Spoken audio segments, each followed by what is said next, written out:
এই মুহূর্তে রাজ্য জুড়ে বামেদের সবচেয়ে বড় বিজ্ঞাপনের নাম হচ্ছে মুস্তাফিজুর রহমান রানা। দমকলে কার্যত বিপ্লব ঘটিয়েছেন। যে শূন্যতা কাটানোর আকাঙ্ক্ষা বামেরা নিয়ে এগিয়েছিল, সেই শূন্যতা একার জোরে কাটিয়ে দেখিয়েছেন। আজ রয়েছেন মুস্তাফিজুর রহমান রানা আমার সঙ্গে। আপনাকে বেঙ্গল পলিটিক্সে স্বাগত। সংখ্যাটা ম্যাটার করে না, একাই 100 হওয়া যায়। কাল থেকে যে রানা ছিলাম সেই রানাই আছে, দায়িত্বটা বেশি। বিধায়ক মানে দুর্গের সব সাধারণ মানুষের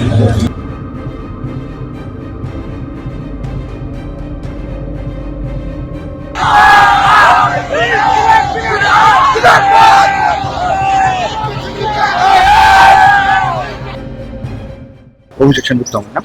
রানাদা, প্রথমেই একটা প্রশ্ন করব, একটা ছবির কথা বলবো যেটা খুব ভাইরাল হয়েছিল। আপনি একটা বোধহয় একটা টোটো বা অটো কিছুর ওপর দাঁড়িয়েছিলেন বোধহয়, আপনার হাতে একটা লাল পতাকা। হ্যাঁ, যে পতাকাটা কার্যত আপনার মুঠোয় উঠছে, ওইটাই এখন মানে রাজ্য জুড়ে কোথাও এটা বলা হচ্ছে যে এটাই হচ্ছে বাংলাদেশ আসল বিজ্ঞাপন। তো ওই ছবিটা কিভাবে ক্রিয়েট হয়েছিল, মানে কি পরিস্থিতিতে? আপনার বোধহয় প্রচার ছিল আসলে সেদিন আমার 20 তারিখে আমার র্যালি ছিল। আচ্ছা আচ্ছা। র্যালিটা করার পর রাস্তাতে শেষের দিকে আমি শেষ করব, তার আগে ওই ফ্ল্যাগটা হাতে দিয়ে মানে উঠে তুলে ধরেছিলাম ফ্ল্যাগটা। আচ্ছা, সেটাই ছবি ক্লিক করেছে, সেটাকেই এখন আপনারা বলছেন ভাইরাল। কিন্তু আমি আসলে কোনো ভাইরাল হওয়ার জন্য ওটা করি না, একেবারেই করেন। কমপ্লিটদেরকে একটু উজ্জীবিত করার জন্য এই পতাকাটা তুলেছিলাম, তুলে ধরেছিলাম। এটা এখন ভীষণভাবে প্রয়োজন, সেটা বোঝানোর জন্য। 2021 সালে আপনি ভোটে দাঁড়িয়েছিলেন, হেরেছিলেন, কিন্তু আপনার লড়াইটা ভোটের পরদিন থেকে শুরু হয়ে গেছিল। আজ 2026 সালে তার ফসল পাওয়া যাচ্ছে। আপনি একটা মডেল তৈরি করেছিলেন যে মানুষের জন্য যদি প্রতি মুহূর্তে লড়াই করা যায় তাহলে জয় আসে, যাই হোক না কেন সাফল্য আসে। এই মডেলটা কি আপনার মাথায় ছিল, নাকি এই মডেলটা আপনাকে দল এই পরামর্শ দিল, নির্দেশ দিল? দেখুন, একটা জিনিস তো এটা ঠিকই যে আজকের দিনের যে সংসদীয় রাজনীতি যে জায়গায় বুর্জোয়ারা নিয়ে গিয়েছে, সেই জায়গাতে দাঁড়িয়ে বামপন্থীদের কাছে একটা বড় চ্যালেঞ্জ।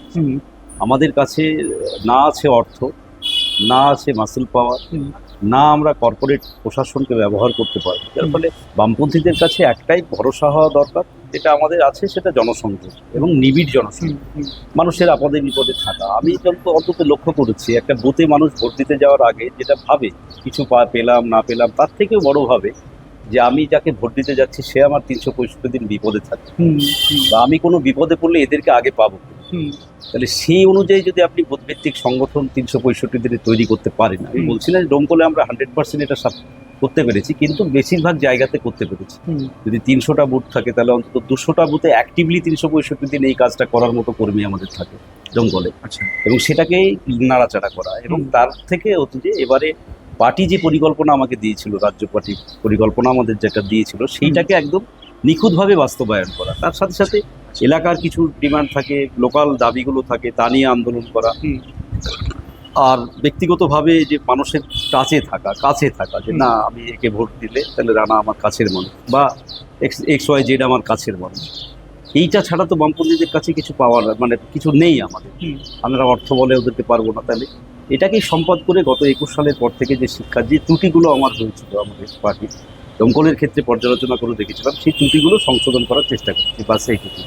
আর বাকিটা রাজনৈতিক কিছু সিচুয়েশন তো বিধানসভা ওয়ারি থাকেই। আমাদের 2011 সাল পর্যন্ত যদি দেখেন, তাহলে ডোমকলের যে সার্বিক উন্নয়ন, সেটা কমরেড আনিসুর রহমানের নেতৃত্বে বামফ্রন্ট সরকারের আমলে। এই 15 বছরে ডোমকলে একটা কোনো নিদর্শন তৃণমূল কংগ্রেস দেখাতে পারবে না যেটা এই কাজটা সার্বিক উন্নয়নের ক্ষেত্রে করেছে। ওরা তো আসলে গোটা রাজ্যে একটা মডেল তৈরি করেছিল, যে ভাতা হচ্ছে উন্নয়নের একটা মাপকাঠি। তৃণমূলের যে উন্নয়নের মডেল ছিল সেটা, তো সেই মডেল মানুষকে ডোমকলে গ্রহণ করেনি। আমরা পাল্টা প্রচার করেছি যে যা করেছি আমরা করেছি, আবার যা করবো ডোমকলে আমরাই করবো, বামপন্থীরাই করতে পারি। এটাকে মানুষকে বিশ্বাস করানো। এই কারণগুলোই মূলত হচ্ছে যে এখন প্রাথমিক যেটা মনে হচ্ছে যে তাতে মানুষ বিশ্বাস করেছে, গ্রহণ করেছে, ভরসা করেছে, যার ফলে ডোমকলের রেজাল্টটা একটু অন্যরকম। রানাদা, ভোটের আগে প্রায় মাস 6-7 আগে আপনি একটা প্রকল্প নিয়েছিলেন পরিযায়ী শ্রমিকদের জন্য, ওইটা একটা, এবং আপনি বাইরে গিয়েও ছিলেন সেটার জন্য। একটা বোধহয় আপনি তো প্রায় 10-12 দিন বোধহয় বাইরে ছিলেন, কেরালা। তো মূলত কেরালা। মূলত কেরালা। এই যে আপনার যে এই প্রকল্পটাতে কি মানুষের ভরসাটা শেষ মুহূর্তে আরো বেশি করে আরো আপনার দিকে? বেশি। এটা একবার মানে ডোমকল বিধানসভার ক্ষেত্রে এটা ভীষণভাবে কাজ করেছে। হুম। কারণ যখন ভোট নাই তখন আমি ওদের সাথে দেখা করতে গিয়েছি, আর আমি দেখলাম যে ডোমকলের প্রায় 40 থেকে 45,000 ছেলে মেয়ে বাইরে, হুম, ছেলেরা হুম, তারা সব ইয়াঙ্গার জেনারেশন, কাজ নাই, তার মধ্যে বেশিরভাগটা থাকে কেরালাতে। এবং হুম, একটা দুটো ডিস্ট্রিক্টই ওরিয়েন্টেড হতো, যে আমাদের ডোমকল বিধানসভার যারা থাকে এর্নাকুলাম ডিস্ট্রিক্ট প্রেমবাবুর ব্লক থানা হুম, মিউনিসিপ্যাল। তো যার ফলে আমি ঠিক করলাম যে পার্টির সিদ্ধান্ত অনুযায়ী ডোমকল এরিয়াতে আলোচনা করে হুম। এদের সাথে তো আমার 365 দিন দেখা হচ্ছে না, হুম, তাহলে এদেরকে দেখা না হলে কি হয়, ভোটের সময় কি হচ্ছে, প্রতি নির্বাচনে ব্যাপক অঙ্কের টাকা দিয়ে তারা অন্য দলের প্রার্থী হচ্ছে তাদেরকে নিয়ে আসছে ভোটের সময়, আচ্ছা। নিয়ে এসে ভোটটা কাস্ট করে দিচ্ছে অন্য জায়গায়। কেন না, তো আনতে সাহায্য করলো টাকা, তাহলে আমার তো এটা পারবো না। হুম, সেই কারণে আমরা সিদ্ধান্ত নিলাম যে আমরা সরাসরি কানেক্ট করবো, হুম। সরাসরি কানেক্ট করা। আর এখন বেশিরভাগ জিনিস আপনি দেখবেন যে মানুষ চাই সরাসরি আমার সাথে কানেক্ট করতে, হুম, হুম, হুম, যার ফলে আমি গেলাম ওদের কাছে, থাকলাম ওদের জায়গাতেই থাকলাম, মানে যেখানে ওরা শুয়ে থাকে হুম। ওদের সাথে থাকলাম, ওরা যে রান্না করে খাওয়ালো সেই খাবার খেলাম, আচ্ছা। এইভাবে জায়গায় জায়গায় ঘুরলাম। তারপরে ওখানে একটা ইউনিট করে দিচ্ছি, সেই ইউনিট আবার প্রতিদিন ওই বিভিন্ন জায়গায় যোগাযোগ করতে ওদের সাথে, যে কেমন আছে না আছে সেটা আবার আমাকে ফিডব্যাক দিত। আবার এমনিতেও ডেলি 50টা 60টা করে ফোন আসতো, যোগাযোগ করা, কেমন আছে না না। ওরা ভোটের সময় নিজের খরচে এসে আমাকে ভোট দিত, কোনো দলমত নেই। মানে এটা একটা বিরাট পরিযায়ী প্রাপ্তি। শ্রমিক মানে ডোমকলে 100 জন যদি ফিরে এসছে হুম। তার 95 জন হচ্ছে যে গ্রামে নেমেই রানাদার ভোট করতে হবে। এইটা একটা বিশাল প্লাস পয়েন্ট, ওইটা আপনাকে ওই সময়ের কাজটা আপনাকে অনেকটা এগিয়ে দিয়েছিল। বিশাল benefit। রানাদা, আপনি বিধানসভায় গিয়ে শপথ নিয়েছেন, একটা খুব বিরল ছবি দেখা গিয়েছে, মানে যেটা সাধারণত বাংলা রাজনীতিতে দেখা যায় না। সেটা হচ্ছে প্রাক্তন মুখ্যমন্ত্রী মমতা বন্দ্যোপাধ্যায় হাইকোর্টে গিয়েছিলেন। তিনি মানে আইনজীবীর পোশাক পরে গিয়েছিলেন, আইনজীবী হিসেবে তাকে শোকজ করা হয়েছে, এবং সেটা তো অন্য বিষয়। কিন্তু তিনি যখন হাইকোর্ট ছাড়ছেন তখন চোর চোর চোর স্লোগান উঠেছে। এটা মানে কিভাবে দেখেন আপনি, মানে মুখ্যমন্ত্রী প্রাক্তন তার আসলে দেখেন, মানে 15 বছরে তৃণমূল যা পাপ করেছে এই রাজ্যটাকে তো একটা ধ্বংসের কিনারায় নিয়ে চলে গিয়েছে, এটা তো অস্বীকার করা যাবে না। হুম, এবং তার সমস্ত কিছুর মূল নেত্রী হচ্ছে উনি, ওনাকে দায় নিতে হবে। আজকে দাঁড়িয়ে যেভাবে যে প্রত্যেকটা সেক্টরে যেভাবে করাপশন আজকে পশ্চিমবাংলায় রন্ধ্রে রন্ধ্রে ঢুকিয়ে দেওয়া হচ্ছে, হুম, তার মূল নায়ক হচ্ছে যে উনি। হুম, যার ফলে এটা দুর্ভাগ্যের আমাদের যে পশ্চিমবাংলার মতো রাজ্যে হুম, একজন প্রাক্তন মুখ্যমন্ত্রী, আমরা দেখেছি তো, যে আমি আজকে বিধানসভায় বলেছি, প্রফুল্ল ঘোষ থেকে শুরু করে সিদ্ধার্থ শঙ্কর রায়, বিধানচন্দ্র রায়, জ্যোতি বসু, বুদ্ধদেব ভট্টাচার্য, সেই জায়গায় দাঁড়িয়ে একজন প্রাক্তন মুখ্যমন্ত্রীকে চোর স্লোগান শুনতে হবে, আনএক্সপেক্টেড। হারতে পারে হুম। আজকে নির্বাচনে বা গণতান্ত্রিক পদ্ধতিতে হার জিতটা কোনো ব্যাপার না, কিন্তু একটা মুখ্যমন্ত্রী সম্পর্কে এই ধরনের মানে এটা রাজ্যের দুর্ভাগ্য আমার। মনোভাব মানুষ পোষণ এবং করছেন। পদের খুবই অমর্যাদা করেছেন উনি, আসলেও করেছেন, যার পরিণতি পাপ করলে তো কেউ ছাড়ে না। আসলে আমরা বলি যে ওপারে গিয়ে হিসাব দিতে হবে, হুম। অনেকে বলে তো ধর্মীয়ভাবে, আসলে তা না। পাপের প্রায়শ্চিত্ত আপনাকে এখানেই করতে হবে, সেই পাপের প্রায়শ্চিত্ত ওনাকে আরও করতে হবে। রানাদা, আপনি গণতান্ত্রিক এই পদ্ধতির মধ্যে দিয়ে আপনি দীর্ঘদিন ধরে রয়েছেন। আপনি হয়তো বিধানসভা ভোটে 2021-এ দাঁড়িয়েছেন, কিন্তু তার আগেও তো আপনি ডিওএফআই এর করেছেন। রাজ্যের ভাইস প্রেসিডেন্ট ছিলেন। তো আপনার এই রাজনীতিতে পা রাখাটা কিভাবে? রাজনীতি কলেজ থেকে, আচ্ছা, কোন কলেজে পড়তেন? বিল্ডাঙ্গা এসআরএফ কলেজে, ওখানেই আমি পলিটিক্যাল সায়েন্সে অনার্স নিয়ে আপনার ভর্তি। কি পারিবারিক একটা ব্যাকগ্রাউন্ড ছিল? না না, আচ্ছা। পারিবারিক না, বামপন্থী সমর্থক। আমার আচ্ছা। বাবা ছিল বামপন্থী সমর্থক, কিন্তু সেইভাবে সক্রিয় রাজনীতি কেউ করতেন। তারপরে আমি কিন্তু বামপন্থী রাজনীতির প্রতি একটা সহানুভূতি ছিল বাড়ি থেকে, পরিবার থেকে।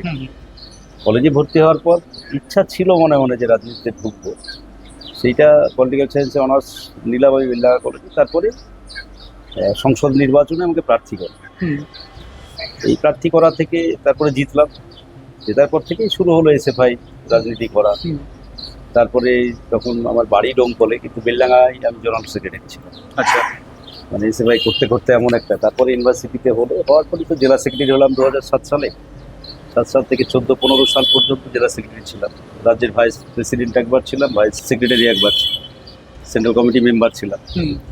তারপরেই আবার 2014 সালে ডোমকলে পার্টি আমাকে নিয়ে গিয়ে পার্টির দায়িত্ব দিয়েছে।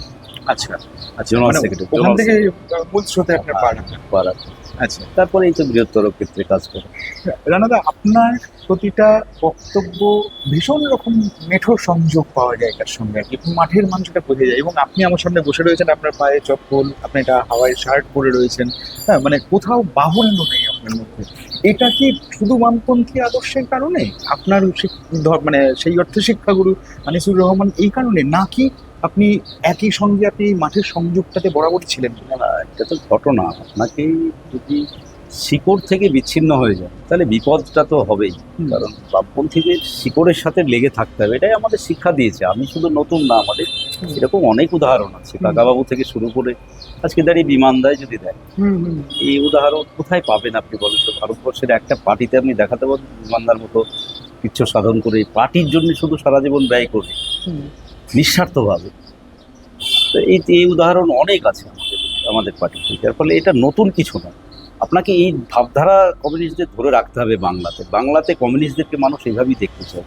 তো সেইটা, আর আমি যেখানে বিলংস করি, যে বিধানসভা এলাকায়, সেখানে তো একবারে গ্রামীণ এলাকা, সেখানকার মানুষ তো বেশিরভাগই এইরকম। মানে সেখানে দাঁড়িয়ে যদি সেই মানুষের মতন মানুষ আমি না হতে পারি, তাদের কাছের মানুষ না হতে পারি, তাহলে আমাকে নেতা হিসেবে কেন নেবে? আপনি ভোট জেতার পর কেঁদে ফেলেছিলেন আপনার বাবার সম্পর্কে কথা বলতে গিয়ে। আপনার জীবনে আপনার বাবার প্রতি অনেক প্রভাব আছে। আসলে বিষয়টা হতো যে আমি রাজনীতি করতে গিয়ে জেলও খেটেছি। মানে মিথ্যা মার্ডার কেসে আসামি করেছিল আমার তৃণমূল। 9 মাস বাড়ির বাইরে ছিলাম, আত্মগোপন করে থাকতে হয়েছিল। তারপরে 1 মাস জেল খেটে তারপরে পেয়েছিলাম। আসলে টোটাল এসএফআইটা বেলডাঙ্গাতে কলেজে পড়াশোনা করেছি। বেলডাঙ্গাটাও একটা খারাপ জায়গা, মানে খারাপ অর্থে, সেই অর্থে আর কি, রাজনৈতিক দিক থেকে। রাজনৈতিক দিক থেকে কলেজে মারামারি হতো। তারপরে মেসে পড়াশোনা করতাম। এবার সাধারণত বাবা মা কি চাই, যে ছেলে পড়াশোনা করতে গেলে ছেলে একটা কিছু করবে, পড়াশোনা করে, তার জন্যই পয়সা খরচ করে। তো আমি রাজনীতিতে ঢোকার পর তো তারপরেও কোনো বাধা কোনোদিন মানে বাবা আমাকে দেয়নি, বরং উৎসাহ পরোক্ষভাবে করতো। সরাসরি না বললো, এত বিপদ গিয়েছে, এত পরিস্থিতি খারাপ হয়েছে, 21 সালে হারলাম, তার আগে পৌরসভাতে হারলাম। মানে আমরা তো রাজনীতি শুরু করেছি তখন থেকেই বামফ্রন্টের খারাপ অবস্থা, কিন্তু বাবা কখনো নিরুৎসাহিত করে। অন্যরা কেউ, মা একটু বিরক্ত হয়েছে যে এসব কী করছিস বা এসব করছিস কেন। তারপরে পার্টির হোল টাইমার হয়েছি, যেদিন পার্টি মেম্বার পেয়েছি 2003 সালে, সেদিনই হোল টাইমার হয়েছে। আচ্ছা, তারপরেও বাবা কোনোদিন বলেনি যে না এসব করলি কেন। তার ফলে খুব সহযোগিতা করতো এবং খুব আশা করেছিল যে এবারে জানুয়ারির 8 তারিখে মারা গেছে, তার আগে সুস্থ ছিল, তখন বলেছিল এবার মনে হয় তোরা জিততে পারবি দমকলে, এই কথাটা বলেছিল। তো সেই কারণে সেদিন একটু মনে পড়ছিল বাবার কথা। Emotional হয়ে পড়েছে। বিধানসভায় আসছি তাও মনে পড়ছে। আসলে বাবা মা জিনিস তো একটা সবার জীবনে এমন একটা জিনিস যেটা হারিয়ে গেলে আর মানে ওই জিনিস তো আর পাওয়া যাবে না। এত আত্মীয় স্বজন, এত বন্ধু বান্ধব হবে, কিন্তু বাবা মা তো একটা আলাদা জিনিস। যার ফলে সেইটা একটু মনে পড়ছিল। রানাদা, আপনি মামেদের শূন্যতা কাটালেন, একমাত্র আপনি আরো অনেক জায়গায় অনেক এক্সপেক্ট করা হয়েছিল, হলো না। এবং আপনি যার পরিপ্রেক্ষিতে আপনি বলেছেন যে 1 থেকে শুরু হলে এবার 100ই যাবে। হ্যাঁ, তো এই জোরটা কোথা থেকে পাচ্ছেন? মানে দেখুন, একটা জিনিস তো, লড়াইটা তো বিচারধারার। আজকে দাঁড়িয়ে রাজ্যের যা সমীকরণ দাঁড়ালো, তাতে আরএসএস এর সাথে সরাসরি ফাইটটা করতে পারবে আদর্শগতভাবে বামপন্থী। তৃণমূল টিকবে না, কারণ তৃণমূলের কোনো নীতি ছিল না, আদর্শ ছিল না। ওরা বিজেপিকে রোখার জন্য রাজনীতি করেনি, সেটা পারবেও না। নীতিহীন দল। সামনে কয়েক মাসের মধ্যেই অনেক বিধায়ক চলে যাবে, পালিয়ে যাবে সব। আরএসএসের যে বিচারধারা, আজকে দাঁড়িয়ে হানিমুন পিরিয়ড, তাই মনে হচ্ছে বিজেপি হয়তো অনেক ভালো ভালো কথা বলছে, কিন্তু আপনি যতগুলো সরকারের বিজ্ঞপ্তি দেখবেন তাতে সবগুলো আরএসএসের কর্মসূচি বাস্তবায়িত হচ্ছে। আজকে দাঁড়িয়ে একটা সম্প্রদায়ের মানুষ আতঙ্কিত হয়ে পড়েছে আজকে দাঁড়িয়ে। তাহলে এই যে এটা আরও বাড়বে। পশ্চিমবাংলার মতো জায়গাতে যখন ওরা ক্ষমতা পেয়েছে দীর্ঘদিন পরে, স্বাধীনতার পর, এখানে ডক্টর শ্যামাপ্রসাদ মুখার্জির রাজ্য, অথচ দাঁড়িয়ে তাদের স্বপ্ন পূরণ হয়েছিল না করে। তাহলে আজকে দাঁড়িয়ে যে স্বপ্ন পূরণ হয়েছে, নিশ্চিতভাবে আরএসএস একদম এই রাজ্যটাকে তাদের পুরো মানে কি বলে ওটাকে রাসায়নিক পরীক্ষাগার তৈরি করবে। আচ্ছা আচ্ছা, যেটা খুবই প্রয়োজন ছিল উত্তর পূর্ব ভারতের জন্য, পূর্ব উত্তর ভারতের জন্য এই ঘাঁটিটা দরকার ছিল। এটাকে ওরা হারাতে চাইবে না। যার ফলে আরএসএস এর এজেন্ডা ওরা বাড়াবে, আমার যা ব্যক্তিগত মত। তাহলে সেখানে দাঁড়িয়ে লড়াইটা হবে বিচারধারা। ভাবধারার লোক। তাহলে একদিকে আরএসএস এর দক্ষিণপন্থা ভাবধারা, আর অন্যদিকে তার মোকাবিলা একমাত্র করতে পারে বামপন্থা। তাহলে এই সমীকরণে দাঁড়িয়ে আমি মনে করছি আমাদের হতাশার কোনো জায়গা নেই। পশ্চিমবাংলাতে আমাদের কাজের ক্ষেত্র, আমাদের কাজের স্পেস আরও বাড়বে। সংখ্যালঘু মানুষদের নিরাপত্তা, তারপরে হচ্ছে যে এই যে খেটে খাওয়া মানুষ, রুজি রোজগার যাদের নেই, তাদের বিরুদ্ধে কোপ পড়বে।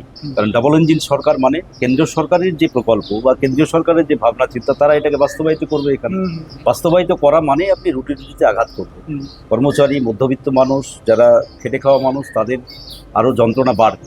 আর এই যন্ত্রণা যখন বাড়বে তখনই লাল ঝান্ডার প্রয়োজনীয়তাও বাড়বে। সেই জায়গাতে যদি আমরা সঠিক ভূমিকা পালন করতে পারি তাহলে আমাদের সংখ্যা অবশ্যই বাড়বে। কারণ তৃণমূল বলে কোনো দল রাজনৈতিক থাকবে বলে ভবিষ্যতে আমার মনে হচ্ছে। বুঝতে পেরেছি। যা ভূমিকা 80টা এমএলএ নিয়ে, তা আজকেও যা বিধানসভাতে যা দেখলাম বা গত কয়েকদিন থেকে যা দেখছি, বিজেপি শুধু দরজাটা বন্ধ করে রেখেছে। তাই বিজেপি দরজাটা যদি খুলে দিবে করে, সেদিন আর এই দলের পতাকা ধরার লোক কটার কজন থাকবে আমার সন্দেহ আছে। আমি এলাকায় দেখছি তো। আপনি বিধানসভায় আজ বক্তব্য রাখলেন, কি বললেন আজকে? আজকে তো মূলত স্পিকার নির্বাচনের বিধানসভা ছিল, হ্যাঁ। আর বাকি যারা সব ভাড় বকলো সেটা তো বকা উচিত না। আজকে অধ্যক্ষ মানে বিধানসভার অভিভাবক, হ্যাঁ। তাকে নির্বাচিত করছে বিজেপি। আমাদের তাদেরকে আজকে শুভেচ্ছা জানানোর কথা বিধায়ক হিসেবে, সেটাই আমি জানালাম। আচ্ছা, আর কিছু পুরোনো দিনের ইতিহাস মনে করিয়ে দিলাম। এই বিধানসভাতে হাসিম আব্দুল হালিম 29 বছর বিধানসভা চালিয়েছেন। দলমত নির্বিশেষে কেউ তো বলতে পারবে না যে উনি পক্ষপাতিত্ব করেছেন বা কিছু করেছেন। সোমনাথ চ্যাটার্জি আমাদের যারা লোকসভার স্পিকার ছিলেন, নিরপেক্ষতার দিক দিয়ে কোনোদিন প্রশ্ন তুলতে পারবে না কেউ। এগুলো একটু স্মরণ করিয়ে দিলাম আর একটু শুভেচ্ছা জানালাম। আনিসুর রহমানের আপনার জীবনে কতটা অবদান, মানে এই রাজনৈতিক জীবনে? না, সংসদীয় রাজনীতি বলতে গেলে আনিসুদ্দা আমাকে ডোমকলে পলিটিক্যালি প্রতিষ্ঠা দিয়েছে। আচ্ছা, আমি এসএফআই এর নেতা ছিলাম, তা তো আমার নেতা আছে জামির মোল্লা থেকে শুরু করে এই যে পলাশ দ্বারাও তো একটা সময় মানে আমাদের নেতাই ছিল এখানে। কিন্তু রাজনীতি যে পার্টিগতভাবে প্রতিষ্ঠা ডোমকলের দেওয়া, এটা তো হঠাৎ করে গিয়ে হয় না। ডোমকল পুরনো জায়গা, ওখানে অনেক পুরনো কমরেড আছে, এখনো এরকম পার্টি সদস্য আছে যা যখন পার্টি সদস্য তারা পেয়েছে আমার জন্ম হয়। তাহলে তাদেরও আমাকে নেতা হতে হয়েছে। তাহলে সেইখানে দাঁড়িয়ে এই যে রাজনৈতিক প্রতিষ্ঠা হাত ধরে ধরে যে এই জায়গায় এই আমি ডোমকলে বাড়ি, কিন্তু রাজনীতি তো আমার বাইরে। আচ্ছা, কারণ বেলডাঙ্গা থেকে রাজনীতি শুরু, তারপরে জেলাতে, তারপরে রাজ্যে, তারপরে এইভাবে 14 সালের পর গিয়ে ডোমকলকে আবার নতুনভাবে চেনানো, পার্টিটাকে চেনানো, পার্টির কোন লোকটা, এইটা আনিসুদ্দা করেছে, এটা অস্বীকার করা। আচ্ছা, শেষ প্রশ্ন। আপনি ডোমকলে জিতেছেন, বিধায়ক হয়েছেন, আপনি ডোমকলের জন্য আপাতত আপনি কি ভাবনা রাখছেন? দেখুন, ডোমকলে অ্যাকচুয়ালি উন্নয়ন যা হয়েছে তা আমাদের সময় হয়েছে একেবারে আনিসুর রহমান। তার আপনি মানে 15টা এখান বছর থেকে সেটা তো যাবেন, আপনি স্তব্ধ হয়ে 15 গেছে। বছর পুরো কোনো কাজ করেনি, এটা ঘটনা। তারও তো একটা প্রতিফলন এটা, মানে মানুষ তো কম্পেয়ার করেছে যে আজকে আনিসুর রহমান থাকার সময় যে কাজ হয়েছে, বামফ্রন্ট সরকার থাকার সময় যে কাজ হয়েছে, এই 15 বছর তো তৃণমূল ডোমকলের মানুষকে কোনো গুরুত্বই দেয়। যে কাজ যেখানে ফেলে রেখেছিলাম আমরা, সেই কাজ সেখানেই আছে সার্বিক উন্নয়নের ক্ষেত্রে। আর বললাম, ওরা তো মডেল তৈরি করেছিল যে রাজ্যে ভাতাটা হচ্ছে যে উন্নয়নের একটা মডেল, যা পৃথিবীর কোনো অর্থনীতিবিদ এখন পর্যন্ত বলেনি, যেটা মমতা ব্যানার্জি ডক্টর অর্থনীতিবিদ বলেছে। যার ফলে এইটা ডোমকলে আমাদের প্রায়োরিটি কিছু কাজ আছে, সেগুলো আমি শুরু করব। আমি নিশ্চিতভাবেই মন্ত্রীদের সাথে দেখা করব আলাদাভাবে ডোমকলের জন্য, এবং আমি আবেদন রাখবো। জানি না কতটা সাহায্য করবে, তবে আমি আমার 100% ডোমকলের উন্নয়নের জন্য ব্যয় করবো। এটা তো তার জন্যই তো মানুষ আমাকে পাঠিয়েছে। থ্যাংক ইউ, ভালো থাকবেন।